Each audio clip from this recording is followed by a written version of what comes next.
गोरगरीब, कष्टकरी, श्रमिक कामगारांच्या जीवनात घरकुलांच्या माध्यमातून प्रकाश आणणारे कामगार नेते माजी आडम मास्तर यांना लोकप्रधान न्यूज चॅनलच्या 4थ्या वर्धापन दिनानिमित्त घरकुल सम्राट हा पुरस्कार देण्यात येत आहे। जाणून घेऊयात घरकुल सम्राट आडम मास्तर यांच्या जीवनाविषयी। नरसय्या नारायणराव आडम यांचे वडील नारायणराव आडम हे गिरणी कामगार तर आई लक्ष्मीबाई या विडी कामगार होत्या। 3 भावंडे व 3 बहिणी असा परिवार होता।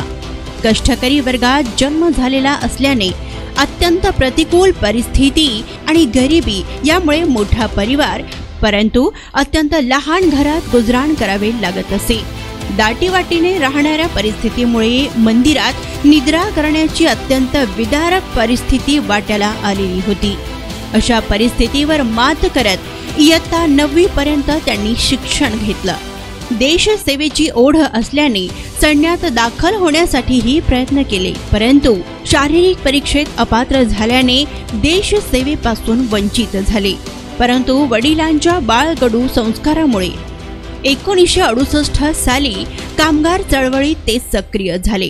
कामगार चळवळ ही सुद्धा देशसेवाच आहे ही खूण गाठ मनाशी बांधून कामगारांच्या 18 विश्व दारिद्र्यातील आयुष्यात प्रकाश किरण आणण्यासाठी लढे, आंदोलने, संप, धरणे, मोर्चांद्वारे कामगारांच्या न्याय हक्काचे लढे केले।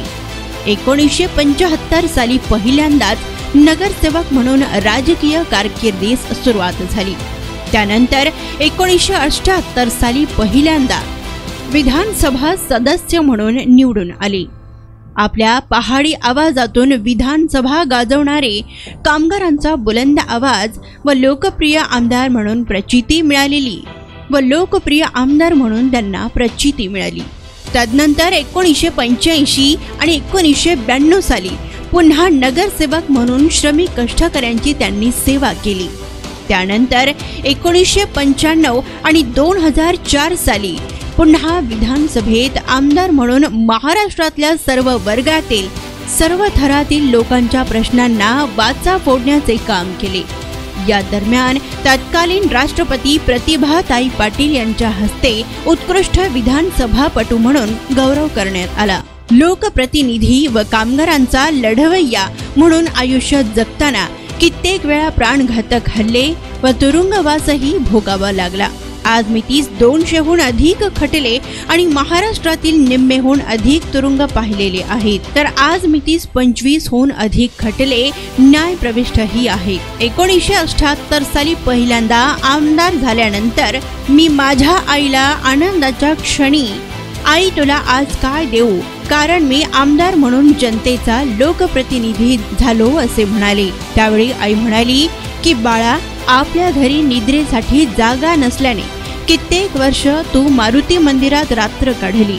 अशी बेघर परिस्थिती कामगारांच्या वाटेला येणार नाही, यासाठी विडी कामगारांकरिता हक्काचे घर मिळवून दे, ही माझ्यासाठी सर्वात आनंदाची गोष्ट असेल।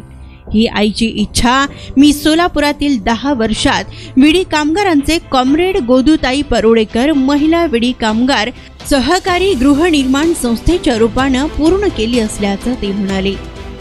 1 सप्टेंबर 2006 रोजी तत्कालीन पंतप्रधान डॉक्टर मनमोहन सिंग यांच्या हस्ते आशिया खंडातील सर्वात मोठा विडी कामगारांचा गृहप्रकल्प हस्तांतरित करण्यात आला।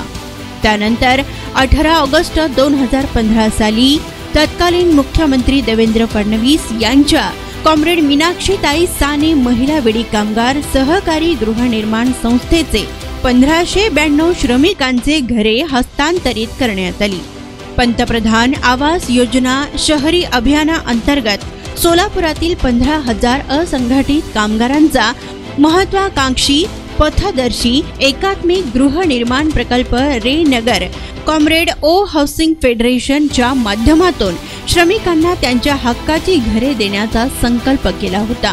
याला केंद्र व राज्य सरकार तसेच म्हाडाच्या समन्वयातून अनुदानासह अंतिम मंजुरी देण्यात आली। 9 जानेवारी 2019 साली पंतप्रधान नरेंद्र मोदी यांच्या हस्ते भूमिपूजन व पायाभरणी सोहळा पार पडले।